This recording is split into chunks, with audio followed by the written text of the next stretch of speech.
This is Bruno Sammartino, and you're listening on InYourHeadOnline.com. All right, we are back. Welcome to In Your Head Wrestling Radio. I am the internet icon, Jackie Jones, along with my right-hand man. 1-inch biceps, the power goat. Bah. I can't believe you're having me do that with Bruno Sammartino on the line. I know.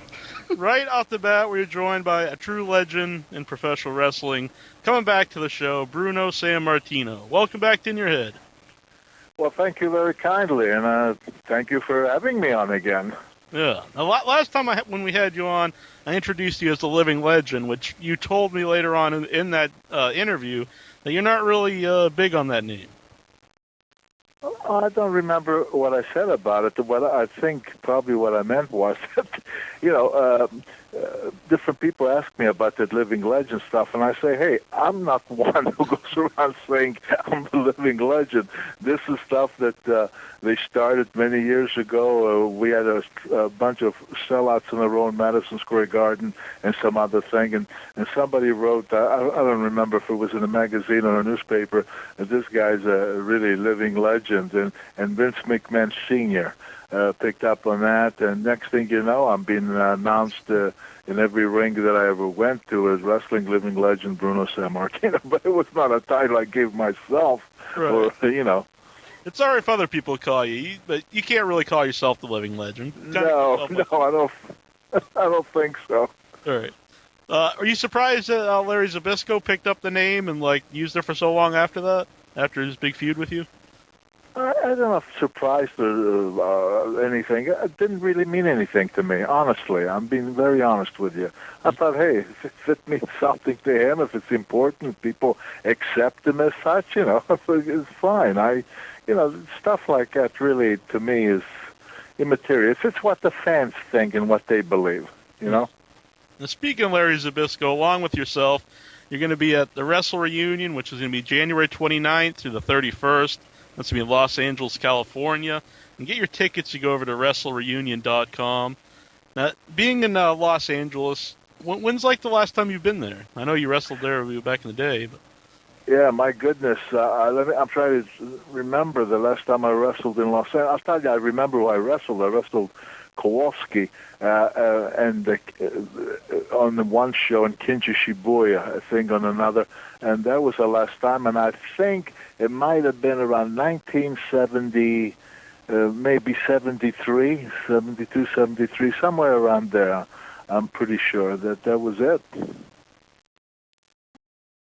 Last week we had Chavo Guerrero Sr. on, and he was talking about Wrestle Reunion and talking about wrestling in Los Angeles, and the Guerreros were huge there. Did you ever work with the Guerreros at all?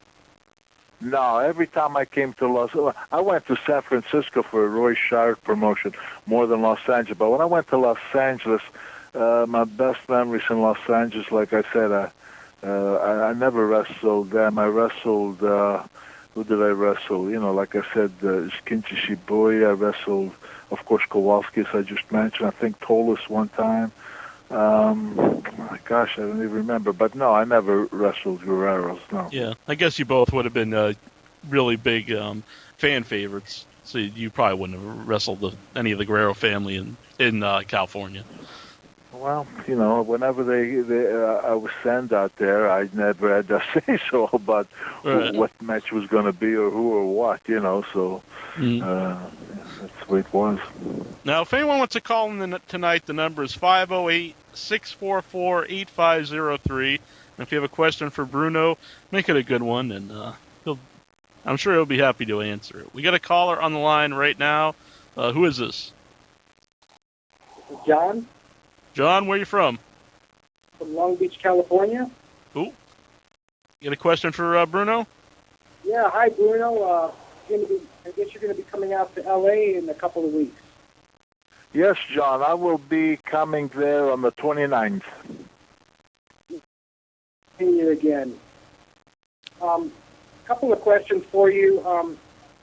You won, I think, some kind of a weightlifting record in Oklahoma. And I was wondering what month and year that was, what type of a lift it was, and how many pounds it was that you did. Well, that was a powerlifting meet, and I did. That's where I did. I think I did five. No, the 565 I did up at York. I think I did on the bench. I think I did about 425, or well, I mean 525 or 530 in that meet. But I did do a 750 squat and a 10 deadlift. But that did give me first place. What year was that? Do you remember? That was in 1958. Okay. And we all know that you were the WWF title for 12 years, but I think you had other championship belts in other territories and even maybe some tag team belts. Can you tell us maybe if there were any, who you beat to get them, and who your tag team partners may have been? Oh boy, you're asking me a tough question. In Canada, I was Canadian champion. The 2 years I spent in Canada, from 61 to 63, I think I beat Kowalski for the title over there. The Bruiser and I were in between my title reigns. Dick the Bruiser and I tag teamed in Midwest, and we became tag team champion. And I don't even remember who we beat for that. For a while, me and Eduardo Carpentier were tag team champions in Montreal and Quebec, that part of Canada. I think we beat, Brown, and one fellow was Brown. I forget his tag team partner. We're going back a lot of years, you know. And I think I had that title also with Dominic DeNucci. But my goodness, I'm sorry and I apologize, but I really don't remember who the opponents were for all these things. Oh, that's a pretty good recollection. Are you going to be at Wrestle Reunion, John? Yes, sir. Cool. And do you come close to Bruno's weightlifting record you just mentioned? I could probably do about a tenth of it. Oh, okay. The closest I come to it is when I pick up a magazine that talks about it and I hold it next to my body. That's about as close to it as I come. John, looking forward to seeing you in California. Same here. Thanks for calling, John. We're going to try to order some 80-degree weather for you, instead of all the snow you guys are getting on the East Coast. Yeah, right. Right, John. Thanks for calling in. Yep. He actually mentioned magazine, and Bill Apter is going to be hosting the Wrestle Reunion weekend. Do you have any memories of Bill Apter, when he was doing the Apter magazines? Oh, I known Bill Apter from, my goodness, he came on not that long after I got into the business, and I remember when he was just a guy trying to get pictures of wrestlers as he was getting established, and I think we hit it off from the beginning. I think he would tell you that I always tried to accommodate him as far as posing for him in the arenas for him to use those pictures for the magazines or whatever. And as we got to know each other through the years, I always liked Bill Apter. I think he's great at what he did, in the magazines and so forth, and I think he's just a very good guy. He's certainly very knowledgeable when it comes to the wrestling game. So no, we don't see each other often, but he's very good, and I have a lot of respect for Bill Apter. Mm-hmm. And back then, it was before the internet, and right. Was it really important to to be in one of the magazines? People would know you from different parts of the country then. Well, you know what? At the time, in those days when I was wrestling, you were on a daily schedule, and you didn't think too much about stuff like that. But yes, I think it played a very, very important part. At least I know for myself, for my career it did, because remember, wrestling, I'd be in Madison Square Garden every month. And, of course, when you're out of the Garden in New York and all the magazines that were being published, my goodness, there must have been, 9 or 12 of them. And all the Japanese reporters, and they'd all be around the ring and flashing pictures. Well, because it was the Garden that had kind of coverage, I used to, if there were 9, let's say, monthly magazines. I don't think I'm exaggerating if I tell you that I was on the cover of about 5 or even 6 of them. Mm-hmm. And in Japan, my goodness, I was, and I didn't know it. I found out on my first tour of Japan that I was in all their magazines and they'd reported on their newspapers and whatever. And I'll never forget the first time I went to Japan. I thought I missed somebody on a plane because I saw these. In those days, you had to walk down. They didn't have those canopy things, and there were all these photographers that started shooting. And I thought, my goodness, who's on this plane that I missed? And here, it was me. That's how much I had been publicized so much. So, yeah, I think that that kind of stuff played for those days. Like you say, when you didn't have the computers, the internet, whatever. I think it played a major, major part because even when I toured South America, the magazine stand, I'd see myself. I went back to Italy in 1966 and I was in Rome and I went across from a hotel looking for an American paper to check on some sports and stuff and going on here in Pittsburgh and that. And they must have had 6, 7 magazines of me on the stand. So I think that for those days, for that time, I think they played a very, very important part. Mm-hmm. You wrestled. You named all these different countries, wrestling all over the world. Which was like some of your favorite countries to wrestle in front of, for the audience? Well, Japan was one because the Japanese people were really into it in wrestling, and we always had big crowds. Mostly you packed the arenas there, and I mostly wrestled Shohei Baba in most of my trips over there. I wrestled a few other guys, but me and Baba was usually the main match in most arenas. But Australia, I did. It was very well. Australia, not bragging, but I'm telling you the truth. 21 days, I had 21 sellouts. That's a popular wrestling, and yeah, and I didn't. It's another place I didn't realize that I was all that well known. Found out later that again, all those magazines and there were some tapes, I guess, from New York that they were shown, which I wasn't even aware of. And so when I went there, I was really very well known, and the arenas, we did great business. So South America, that's another place I was very surprised. In 1967, when I toured all through South America, again, I had appeared in a lot of their newspapers. The magazines were everywhere, and it all helped me as far as being recognized and whatever, and that kind of publicity that enabled me to have pretty good success in the arena. That people knew who I was.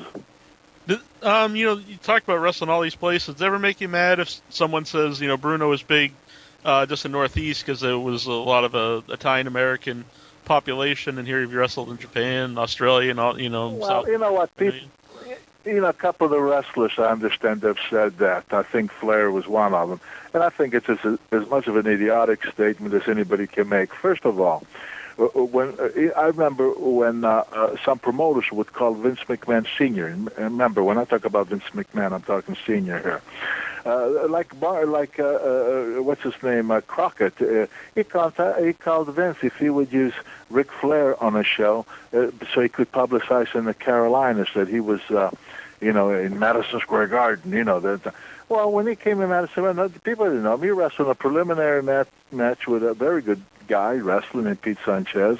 They didn't know him. The difference was that me wrestling in Madison Square Garden in New York, we had the Nassau Arena and all those other rings. I was getting so much coverage that I never went for anywhere from New York and wasn't a headliner. Whether I went to San Francisco, whether I went to Los Angeles, whether I went to Atlanta, Georgia, whether I went to Florida, I went to Nashville and Memphis. So when people say stuff like that, it had to be either out of stupidity or jealousy. That's the only thing I can put on it because I don't know, in that era, at that particular time, in those years, I don't know who was more publicized than I was. Mm-hmm. Inchman, do you have any questions from the message board? Yeah, I have a question from the message board. Specson, he would like to know, what are your thoughts on Lou Thez and Vern Gagne? Oh, they were both great wrestlers. Unfortunately, look, a lot of us, I think, make the mistake sometimes of hanging around too long.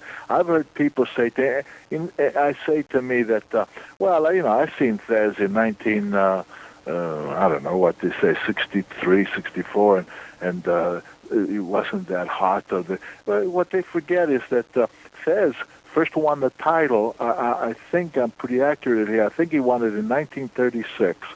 So, you can imagine, back then, in the 30s and the 40s, I'm sure he was a very, very big card.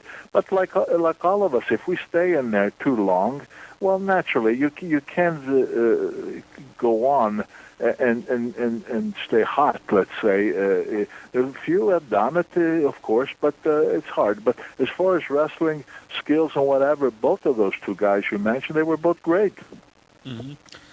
You just mentioned about some guys staying around too long, and I don't know if you're aware of this or not, but other guys have recently come back to TNA. Do you follow the product currently at all? You know what? I never watch wrestling, never. But I have a couple of people that I stay in touch with, friends, that told me about that Hogan was going to be involved with TNA, and I said, well, fine, And they said, well, no, you got to watch it. You got to watch it because there's supposedly something's going to happen, spectaculars and that. And I'll be perfectly honest with you. I watched it and I found it nothing but a bore. I just couldn't stay with it. I thought it was. I think this guy needs to, like myself and others, to go on that permanent retirement. Right. Because I don't think he's got nothing to... him and Flair went to Australia, and I don't know if you know it or not, they bombed everywhere they went. They tried to make it sound different here, but they actually bombed because we know... I know some people in Australia that actually told us what kind of crowds they drew. Mm-hmm. Yeah, we actually have, a few listeners who are on our message board who live in Australia, and I think a couple of them went to the shows, and they actually, when they bought the tickets, like months later when the show was about to happen, they actually called them and offered them several free tickets, and because they just wanted people in the crowd. Well, they wanted people in the crowd because when they saw that the advance sales were so terrible, I mean really terrible, they started giving tickets away like crazy because, number one, they were going to make some DVDs, and it didn't look too good to do that on an empty arena. Right. Number two, because those promoters, whoever they are over there, because I understand they were not really wrestling people, they had bought all kinds of stuff for merchandising, and I remember even when I used to tour Australia, they would sell beer and foods and stuff. And so I guess they had a lot of stuff, and they figured better get the people in the arena even for free because maybe they'll spend money in buying those other things, mm-hmm. and it'll also look more decent when we do the DVDs. But the actual paid attendance, believe me, it was disastrous. Mm-hmm. That's what we've heard too. And not only that, but I don't know if you saw. I saw one of the write-ups. A guy wrote, watching them wrestle, it looked like old men in slow motion. Yeah, from what I've heard, after I think Hogan just had a hip replacement, and he can't, drop the leg anymore. Well, which is his big finish, I don't know what else he's doing. He never went off his feet, from what the article says. He never went off his feet in those 4 matches in Australia. Mm-hmm. So I mean, to me, listen. To me, I don't care. Hey, if it doesn't sound right, okay, it's fine. Criticize me. But to me, when you can't go out there and give the people who bought tickets and give them something for their money, you don't belong in there, and you ought to be ashamed of yourself to have those people spend that money when you know darn well that you can do nothing anymore. I think it's pathetic. That's my personal feelings. All right. Let everybody know, too, that you can get your autobiography that's been re-released, Bruno Sammartino, an autobiography of wrestling's living legend. You can get that at WrestlingRiotOnline.com, and that's no W in wrestling. We'll have that right up on the website, or you can get it on Amazon.com, and they'll also have it at the High Spots booth at Wrestle Reunion in a couple weeks. Now, I heard that you actually had this re-release because people were selling it for a lot of money on eBay, and you wanted, more of your fans to be able to afford it. Jack, tell you what happened when I'm doing the book, okay? And I had been asked by different people to do the book. This goes back to 1991 or 92. I think people in Pittsburgh said, look, whenever you're home, because I was retired by then, or I had been retired already 10 years or whatever it was. This at your own time, this and that. And some other people told me, oh, I know these guys, they're okay. Well, so I finally said, okay. So we started to spend a couple hours here and a couple hours there, and it took a good bit of time because we went all the way back because they had done some research. I mean, they knew all about my story, the World War II and being in Europe and driven from, all that kind of stuff, and coming here and the whole story. And so we finally, we finished the book. When we finished the book, they started out with published 10,000 of them. Now, I made some radio shows and I made some appearances in different bookstores around here. But what they had promised me and told me was that within, I believe they said 6 months, it might have been 4 months, whatever, that they would have that book distributed nationwide. And they even told me that they would get it through Canada. Well, as it turned out, these people, as I found out later, unfortunately, they wanted to be publishers. They wanted to break into that, but there were a couple of guys who had. One was working for some station in marketing, and I forget what the other guy did. And they really had no connection. They had nothing. So the book was sold strictly here locally. In fact, they sold those books, and they wanted to go for a second print, and I refused because I said, no, you people told me that this book was going to go nationwide and even Canada. I said, but the problem was then what happened out of that is that a lot of the people who bought the book here, some of them bought 10, 15, 20, and of course I autographed them in different bookstores that I went. And then what happened was that I make these appearances, now and then. I do so many a year. And two things really bugged me.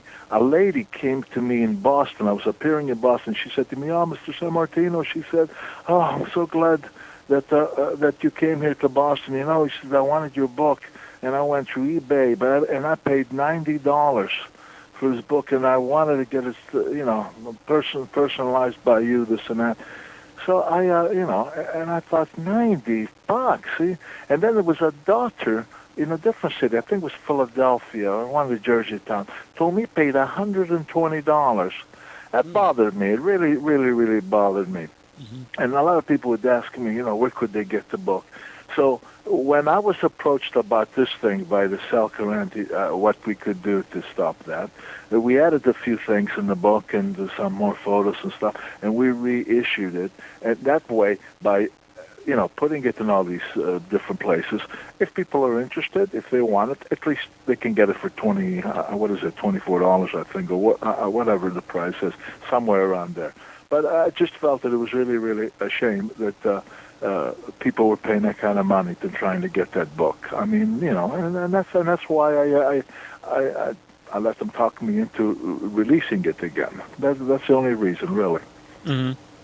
No, when I say it's the only reason, let's not. Sure, I hope it goes too. So far, it's been going okay. I mean, don't get me wrong. That's okay too. I'm not saying, but I just didn't like to see it like that. Right. That people had to pay that kind of money.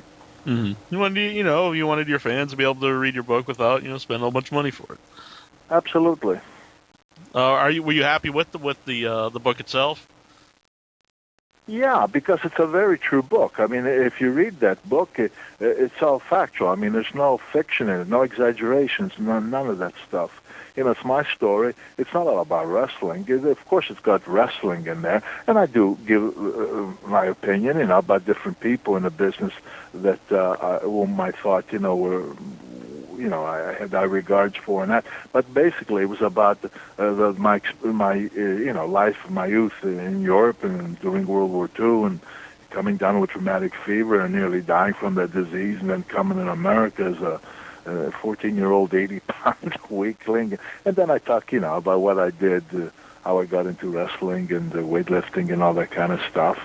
But it's all, factual, and it's to talk about a lot of different experiences and things that have happened along the way throughout my career. That's it's not your typical wrestling book. Mm-hmm.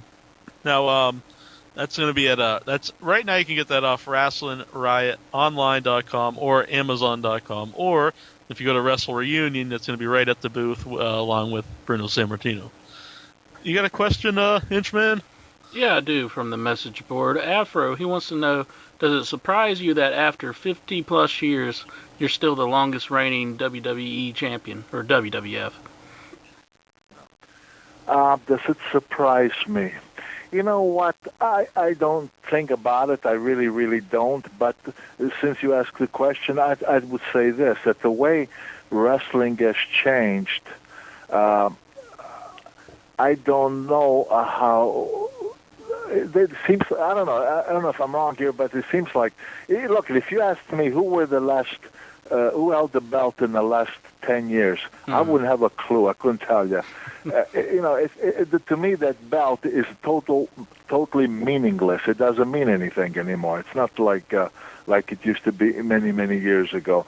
And of course, if McMahon wanted to put that belt around somebody and keep it around his belt for 12 years, I guess, of course, they could do it. But the reason why I think it was a little more difficult in my day, I think, is that, you had to wrestle at the arenas every night, and you were expected to draw people at those arenas.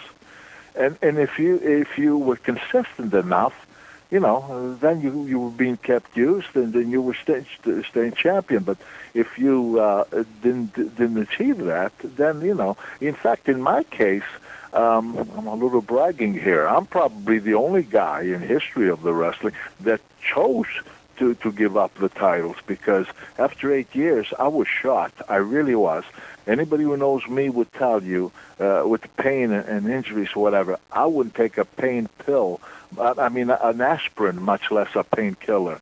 So I was hurting because when you go every night, especially in my day when we had those boxing rings, those things were like concrete. Mm-hmm. And, you really battered your body around pretty doggone good when you did that all year round and traveling around the world, too. After I just couldn't go on. I just felt like my body was broke, and I just felt like I needed to.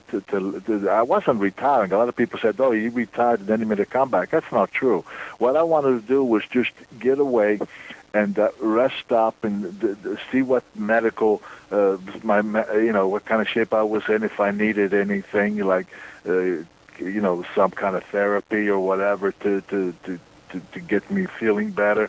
And when I started feeling better, I was getting all kind of offers from different promoters. And I don't know how old you guys are, but if you remember, then I started going to places like St. Louis for Sam Mushnick. But what I would do is I would go for Mushnick for a show, maybe two, and then I would take off 3 or 4 days. When the Bruiser and I teamed up, I'd go in for 4 days. We'd wrestle 4 days, but then I wouldn't take anything for the next maybe 10 days. I'd go to Japan for Baba for 2 weeks, but then I would take off 2 weeks.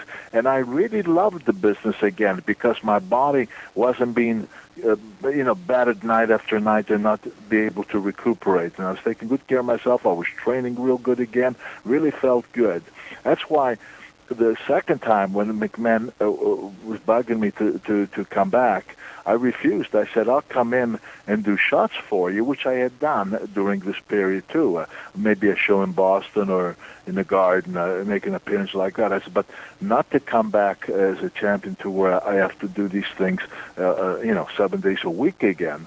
And so I actually turned it down because I was really happy. But then Vince, in fact, Jr. was with him, Vince McMahon Sr. and Jr. They met me at the airport. And they said to me, look, you're wrestling, if you average out, how often you're wrestling about twice a week or average-wise. He says, look, if you come back, we'll see to it that you only wrestle the main clubs, not the secondary clubs or go, other territories so much or anything like that. Just so because they had, let's face it, the most big arenas were in the Northeast. When you take all the cities, they had all the 18, 20,000 people arenas. There were so many of them. And so McMahon wanted me, as long as I could cover those shows, let everybody else, book everybody else in the secondary show. And he told me for about a year till they really had time to really go find somebody that they felt could carry over as far as continuance, because the guys that they had prior to me, Billy Graham, they had Backlund, they had Morales. The problem was that as much as McMahon was important for him to draw in the Garden, and he would do everything to make sure the Garden, but you can't live with the Garden alone is the problem. And all the other clubs start suffering after a while, and that's why McMahon wanted to make changes, at the time. So anyway, when he said for 1 year, I thought, well, that's pretty good. 1 year, just till he finds somebody, and just the major clubs. But then, unfortunately, 1 year went to 2, and 2 went to 3, and then I got into the 4th year, and that's when I broke my neck in '76. And then after that, I said, that's it. That's it for me. So when I say I'm probably the only guy, I think I'm the only guy who wanted not to be champion. Right. Yeah.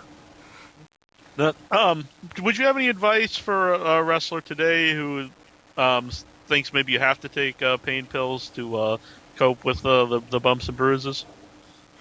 Well, first of all, let me say this, that I don't understand a lot of the things. Well, I admit I don't watch it anymore, but when I was in there and doing commentating with McMahon, they were using the same rings.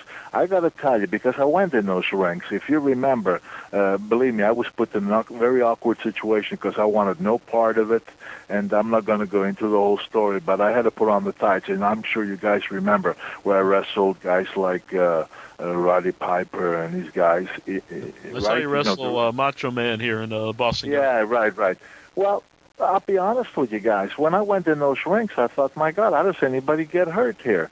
Unlike those boxing rings with those steel posts underneath, see, because for boxing, there could be no give or anything like that, because it's for good footage and so forth for the fighters. And that's why those rings were so like concrete-like. But these rings were like a trampoline. They had springs underneath them and much more padding on top. And I said, geez, how do these guys get hurt? I don't get it. And not only that, but they weren't wrestling 6 and 7 days a week like we did in my day. And in my day, we didn't have those mats around the ring, on top of the concrete. We had the concrete. So when you went over that top rope or out of the ring anyway, you went on that concrete, when I hear about all the pain pills and all the things I hear about these guys, I'll be real honest with you guys. I don't understand it. I really don't get it, why it's so necessary that there's taking such an enormous amount of painkillers and what have you. I really don't know. Don't understand it. Yeah. A lot of people here in our chat room have been asking, I don't know if you have any opinion or not, but about Bret the Hitman Hart coming back to WWE after, so many years. He said he would never go back. Yeah, that's that's interesting. I mean, what people do, it's his business what he wanted to do. Here's where I kind of didn't like it. What bothered me about it. He was not going to ever go into the Hall of Fame, he had said, because of everything that had happened with him in Canada and I guess his brother, the terrible thing. Mm-hmm. And okay, so eventually he changed his mind, and as you guys know, he went into the Hall of Fame. Now, he said when he went to the Hall of Fame that he did it strictly for the fans, not for the McMahon, the WWE, the organization, or anything. That with them he didn't want to have anything to do, but he did it for the fan. And then he criticized me a little bit. At least I didn't hear it myself. I want to make that clear. I did not hear it myself. But I was interviewed by a couple newspaper guys, one out of New York, and I forget the other guy, I think was out of Toronto, Canada, that he says, what did I think that about what Bret said, that I'm wrong in not going into the Hall of Fame and this and that. Well, that bothered me a little bit because initially he didn't want to go, so he changed his mind. That was his right. But then don't tell me what I should be doing or not doing. Right. But he said again that he wasn't going to ever have anything else to do with them. Well, here he is. He's back with them for how long or whatever, but he's back with them. Well, what does it say about the guy? I don't know. So don't go criticizing people because you should look in the mirror and say, hey, I said this, and look what I'm doing. Mm-hmm. I've always said, if anyone out there, agrees with you or not about your opinions on WWE and the Hall of Fame, you have to respect you've never gone against your word and gone back. There's not many people. Somebody said to me, they said, you would never have anything to do with McMahon. I said, no, probably not. They said, well, what if he honestly and truly said, we're going to change wrestling completely. We're going to do away with all the things that you're so against, meaning me. They said, and they're going to go completely family-oriented 100%. And if there's any way that you could contribute towards something like that, would you do it? I said, well, if I knew for a fact, and I really saw, and I really believed, I said, if anything that would get away from, look, this is a free country. A lot of people like what's out there now, and it's their business. They like it, fine. Me, I despise it. I despise it. I despise the Kiss My Butt Club that McMahon did, all that vulgarity crap that they were doing, and all that, the nudity when girls get having accidents where their breasts would pop out or something like that, or the profanity. I remember Steve Austin standing in the middle of the ring. Somebody asked me to put on the TV. They wanted me to see it. He was the champion. He had a can of beer in his hand. They had to bleep out every other word he was saying because of the language he was using, and then it guzzled the beer. And you flash the cameras around, and you see children and with their parents. And first of all, I thought, what's wrong with these parents to take a 7, 6, 7, 8-year-old kid to something like this? So what do you tell? What do you want to send a message? This is acceptable behavior, that this is okay, it's fine? I said, no wonder our society is going down the tubes. I mean, it's crazy. But, for myself, that if that change was to become 100%, and somebody said to me, was there a chance? I don't know. Then I wouldn't say 100% no. I'd have to be totally convinced that wrestling was going to be turned around. There would be, to my liking, to what I think it should be, and if I could, contribute to that, I would probably, I'd say. The reason why I say so probably, because I'm at a stage in life, at an age, where I really don't have the enthusiasm or anything to ever get involved into anything, like that. But I will tell you this, that it would be great if because I've had people say to me that McMahon is doing that. If he is, I don't know. I don't watch it much, but a few things I saw. I don't see that Kiss My Butt Club anymore. I don't see the foul language that they were always using, and I don't see the vulgarity stuff with some of the crazy things that they did. How far it is, but for me, I doubt very much if I would ever get involved in anything. But never say never. If it were like I said, if it was really 100% turnabout. Yeah. Another thing that a lot of people have been asking about, because Ring of Honor is going to have some matches at Wrestle Reunion. Have you watched Ring of Honor at all? I made 2 appearances for them, one in New York and one in Detroit, because I had heard so much about them that they were different, that they were nothing like what else was out there, and so forth and so on. And I heard that from a lot of people whom I trust their judgment and what have you. And so when Ring of Honor contacted me, I appeared in New York because I wanted to see this, and I have to tell you that when I went to New York and I watched it, I did like it, even though it wasn't exactly like what I remember, of course, in my day, because things do change. But what I did like about it is that these guys didn't look like a bunch of steroid freaks, number one, the guys that I saw that night. They went in the ring, they put on a real good match, and then when that match was over, another match came in the ring. There wasn't a 30-minute BS baloney dressing room. You know what I mean? Yeah. So I liked that. I really did. And I thought, well, good. I hope that they get on television. I hope that they grow. I hope that they stay with this mentality of this direction and so forth. And then they asked me to go to Detroit again to Detroit, and I always made an agreement with them that, yes, I'll go, I'll make an appearance like I did in New York. I'll go in the ring, and if you want me to, say something, sign autographs, whatever, fine. And that's what I did in New York. But when I went there that night, they wanted me to get involved in a physical thing, and I didn't want absolutely no part of that. And they said, well, the committee said that they wanted this and this and that and blah, blah, blah.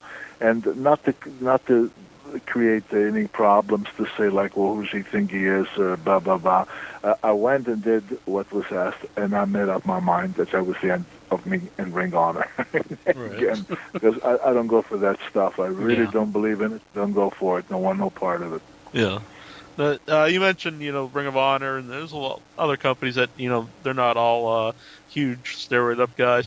Do you think it would be hard for, since people have seen that so often in wrestling on TV, to like totally get away from that and have like more natural looking guys? Like, would the fans really get into it?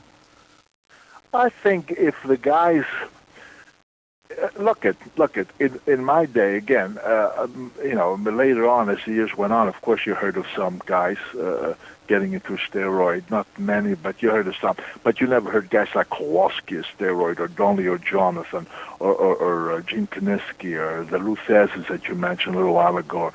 And these guys were all great, and they all were a big attraction. These guys that you're talking about, they're big steroid freaks and what have you. Yeah, maybe they do big in merchandising, and maybe they do go to TV because if people watch it.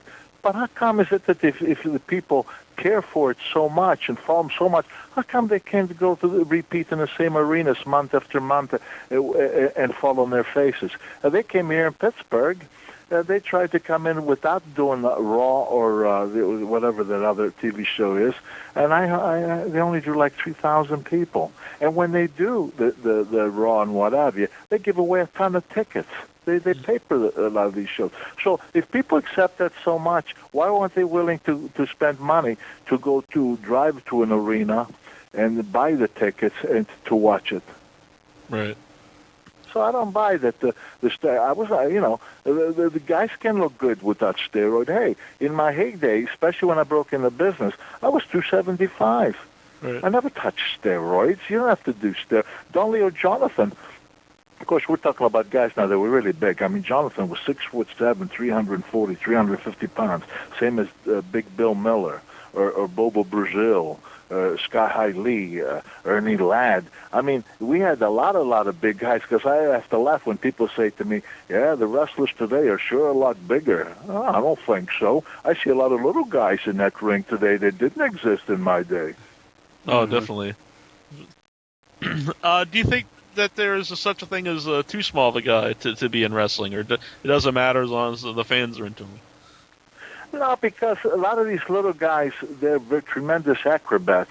And I think a lot of people find that very, very entertaining, and they do amazing stuff. I mean, when I see some of these little guys, they do these crazy flips and flops from the top rope and leap up. I couldn't have done that. I mean, so to a lot of people, they see that and they think that that's, which it is athletic, and they're impressed by that, and they find that really good, because I've heard people mention names. I've never seen some of these guys, but they say, oh, you should see all the beautiful acrobatics and maneuvers and that it's combined with the wrestling.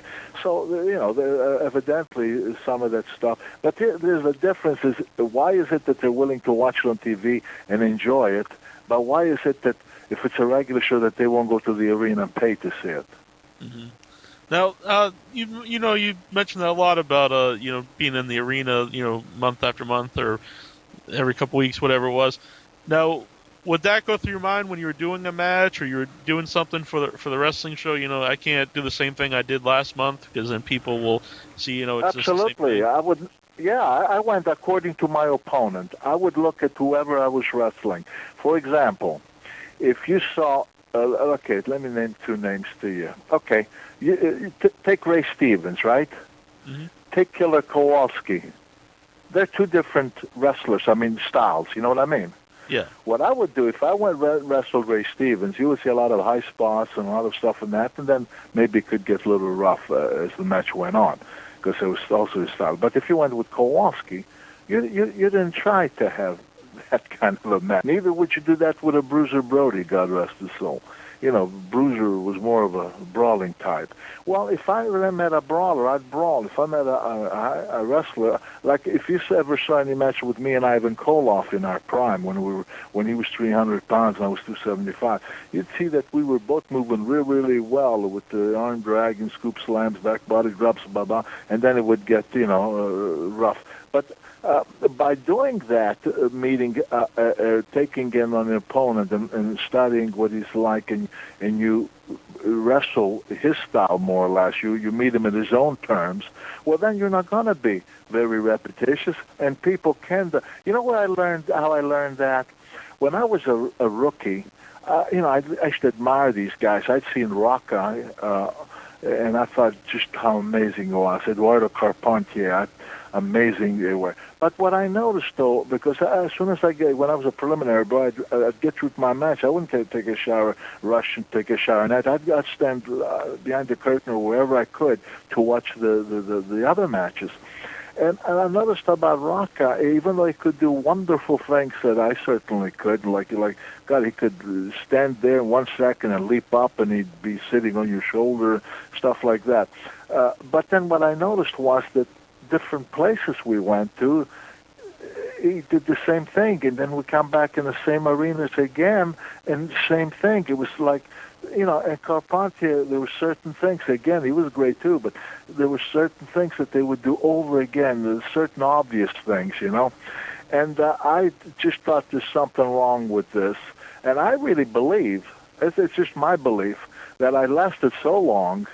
I lasted a lot of years, and it was because of that. Because if I wrestled, like Hans Mortier, he was a European who did strictly wrestling. I wrestled him for 1 hour match with strictly wrestling and then nothing else. But again, if I wrestled Bruiser Brody, we'd brawl a lot. If I wrestled Bulldog Brower, same thing, a lot. But if you wrestled Tanaka, for example, it was a different kind of a match. With Gene Kaninsky, I'd have a different kind of a match. And I was very conscious of that and making sure that the match wouldn't come across the same way. Because I really believe, at least it's my belief, that that's what kept me in there for all those years. I really do. Mm-hmm. I got a couple more callers here. We got Jai. Hi, Mr. Sammartino. How are you doing? I'm good, Jai. How are you? Good. I saw the movie Legends Never Die with you, and I thought it was great. Do you still have the same feelings you did when you appeared on Larry King? Because I showed that in that movie about Vince McMahon. I'm sorry, I didn't understand that. His voice kept coming and going. Well, Jack, could you repeat what he's asking me? What was the last part of the question, Jai? In the movie, it shows the part with where you're on Larry King and you start yelling at Vince McMahon. Do you still have the same opinions of him? He's asked about the film Legends Never Die, and they show a clip of King where you're yelling at Vince McMahon, and he wanted to know if you still had the same opinions on Vince McMahon. Yeah, absolutely. Unless I see with my own eyes the difference. No, I don't care if he made $1 zillion. But as far as the wrestling, no, I could never go. Some people said to me, "Too bad you didn't come along 25 years later." I said, "No, I'm glad I didn't come along 25 years later because I would have never been part of that. I would have never been part of the kind of wrestling he brought into the what he turned it into." So no, I disagreed with it then. I'll disagree with it in the country. If you like it, enjoy it, wonderful. I despise it. I don't even know why they call it wrestling. Don't get me wrong. I've seen some good athletes, like they brought in Kurt Angle for a while, although nice with TNA. Kurt Angle is a great wrestler, and he did some wonderful, great things in that ring in his matches. There are some guys, there were too many other things going on that they were absolutely disgusting, and the drug situation was horrendous, and it's pretty pathetic that in his reign, McMahon's reign, that when I was on the Nancy Grace shows, I forget who brought it up, that there had been like 125 deaths. That's pretty sad story there. So No, I don't believe at the time they ever did anything trying to clean that up either. Now I hear all kinds of stuff that they're going to do this and they're going to do that, and I hope it's true. I really do, but we'll see. Mm-hmm. And I have one more question. What's your opinion of the UFC? Do you enjoy that or no? You know what? I watched it. There's no question. I'll tell you why that's so tough, and that is tough. And these guys, you have to give them a lot of credit. This is not like if you're a terrific amateur wrestler or a wrestler, any kind of a wrestler, that it's all you need. Or if you were a terrific boxer, it's all you need. For something like that, you have to train into boxing, you have to do wrestling, you have to prepare yourself for some of these karate and judo stuff. I mean, it takes a variety of things that you have to train for and learn well. One alone might not make you a champion. Now, we had some wrestlers that were good submission wrestlers. Those guys might have done well without knowing boxing or anything, because when you're a specialist in stuff like that, you can hook a guy to the point where either he quits or you can do some very serious damage, and usually those matches will be kind of brief. But when I look at these guys who are not real experts in the art of submission wrestling, but they know good wrestling, and they're good boxers, and now they have this kickboxing with it, and then the other art. I think that these guys are to be respected, admired because they have to be in great shape, they have to be in real good shape, and it's a tough sport. It's a tough sport. I have great respect for them. Thank you so much, Mr. Sammartino. Take care. Good talking to you. You too. Thanks, Jot. Thanking you. All right, we also got Afro. Andrew. I was wondering, what are your thoughts on the current NWA? I want to know about the current NWA. I don't know if you even know that the NWA is still around. No, I don't know anything about that. Because I never watched wrestling, and I really don't follow it. But the NWA, I thought that they became WCW, didn't they? I didn't know that they were still around. Yeah, it's a little. Some people claim the NWA is. Oh, I'm sorry, I know nothing about them. Yeah, it's I know nothing. Yeah, something I always wanted to ask you, because like a lot of fans, I remember George Animal Steel as kind of a funny character on TV with the teddy bear, but I always heard that he was like a real vicious heel earlier in his career. Was like when you had your feud with him, is that the kind of character? Yeah, I liked him better then. That's somehow as the years went by. When I first saw him in Detroit, because he was wrestling just part-time, because he coached wrestling at some school over there, and he also was a assistant football coach or something, and so he was wrestling just in the summer. And then I saw him, and then the promoter, I told some promoters about it, and brought him around, and he absolutely was, and it was good. And I remember my first matches with him. I had some really good matches with him, but then he got more and more into that green tongue and that looking in the skies and the. And I personally, for myself, I didn't like the change as much. I liked it better when he was more of a vicious type. You know what I mean? Yeah. I liked him better then.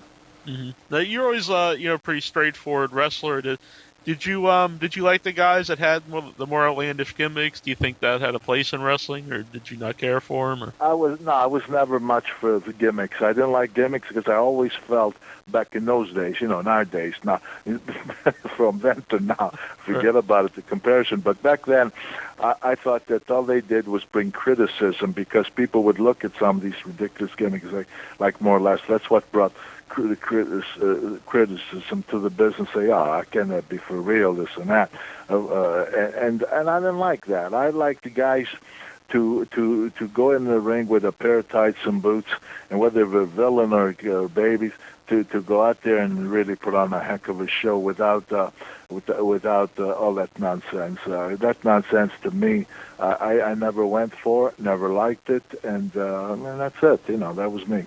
Yeah. Some people in the chat room, they brought up some, I don't know if you're aware of this or not, but Vince's son, Shane McMahon, currently he just recently left the WWE, and some rumors he's going to UFC. Are you surprised that he left the WWE? Well, yeah, I can't say I'm surprised or I'm not surprised because I don't follow it or anything with the McMahons and the family. I don't know what's going on with them as a family. I don't know if they, if the kid, I guess he's not a kid anymore, but whether he didn't feel maybe, I heard somebody say that he didn't feel like he had as big a role in it as he wanted, and somebody else said that maybe there's some issues with him and his sister or something. I don't know what the truth is, but whatever they are, he saw fit to get involved with the other organization, and hey, you know what? I take my hat off to him. If you're not happy with what you're doing, and if you can be happier and more satisfied with different direction, why not? Mm-hmm. Let everybody know again, January 29th, the 30th, and the 31st, Wrestle Reunion, Los Angeles, California. You get your ticket information at WrestleReunion.com, and there'll be a link right on the website. You can see Bruno Sammartino. There's going to be a lot of wrestlers there. Great Muta, a lot of guys from Japan, which, is unusual. We don't get to meet those guys too often here in the United States. And you don't get to see Bruno too often on the West Coast. And maybe some other guys here that Bruno might have an opinion on. I'm not sure. Nick Bockwinkel, did you ever do anything with him? No, I was in Australia with Nick. On one of my tours in Australia, he was there, so I knew him there, and I met him many other different times. But he spent, I don't want to say all his career, but a pretty large part of his career in Minneapolis. Right. And he did very well over there. He was their top gun for quite some time, I guess. So Nick always kept himself in good shape. He always looked good. He was a very good wrestler in the ring. So, it'll be good to see guys like Bockwinkel. I haven't seen him in a long time. Great talker, too. Demolition's going to be there, and one half of them is formerly the Mass Superstar, Bill Eadie. Did you ever have anything with Bill Eadie, Mass Superstar? No, I know him. I know him well, but you know what? I never wrestled him. Right. I never did, but I know him well. Yeah. Yeah. And of course, Larry Zbyszko. When's the last time you talked with Zbyszko? Oh my goodness! I would guess and say that I saw him in one of the autograph sessions that I appeared, and I'm trying to think where it was. I'm not sure if it was New Jersey, someplace, or in Florida, Orlando, maybe. But that's been, some years ago. Mm. So that's going to be cool. Larry Zbyszko's actually going to be wrestling one of the nights. Yeah, I was surprised to hear. I didn't know he was still wrestling. I really did not know that. But Larry, despite what people think, Larry was a terrific. He was here from Pittsburgh, of course, where I'm at, and he was a very good high school wrestler. Very, very good. The school that he went to, and he went on to wrestle in college. He's a very, very good wrestler, Larry, and as a pro, I think he could have done even better than he did if he had chosen to move around a little bit more at the right time, especially after the situation with he and I. He was in demand in a lot of places. I think he decided to take time off and all that, which allowed sometimes that things cool off. And you may not be in as much demand afterwards. Not that I'm saying he didn't do well, because I think he went to Minneapolis and he did, I guess, okay. But I don't know, somehow I always felt that he might have done even better if he had really drove himself too. Yeah. Now, do you think that was, I don't know if you know or not, but was it his decision to leave WWF, like, after your big feud, or do you think they just didn't really capitalize, on such a hot villain after his run with you? Well, because unfortunately that was a very personal thing, he and I think that when McMahon booked him with guys like Dean Ho and Tony Gurria, even Ivan Putski, they weren't as successful as far as the crowds and what have you. You know what I mean? But he was in demand at the time. I remember they wanted him real bad in Charlotte. The Crockett's, they more or less told Vince McMahon when he started wrestling Sammartino, said, geez, would like to have this guy, and I think California had called him McMahon. A number of places called him, but I think at the time he chose not to go to any of these places. Instead, he took a lot of time off, and he didn't do anything, and things sometimes, things cool off. Yeah, and I believe he still holds a record here he's been a guest on our show 4 times. So. Oh, is that right? Well, Yeah. I'm sure he was always good. He was a good commentator for WCW, too, Oh, I yeah. think. I think he did a good job there as well. He's an intelligent guy. Larry's no dummy. And, he's college. He graduated from college, and he wrestled both high school and college. And there's no question about it. Larry's a good talent. Yeah, and again, everybody, go out and get Bruno Sammartino, an autobiography of a wrestling's living legend. Get that on WrestlingRightOnline.com or Amazon.com, or get it in a couple weeks at Wrestle Reunion in Los Angeles. I want to thank you for coming on tonight, Bruno. Hey, thank you very much, Jack. I enjoyed being with you guys, and it was nice talking to some of the folks that called in, and I enjoyed it very much, and I thank you for having me. Cool. You have to come back 3 more times to beat Larry's record. We'll have to find some way to beat him, huh? This is Ivan Koloff, the Russian Bear. Yes, I've wrestled many times. I had the pleasure defeating Bruno Sammartino, WWF champion. But I want to encourage everybody to listen to In Your Head, online.com, the best in the West and East.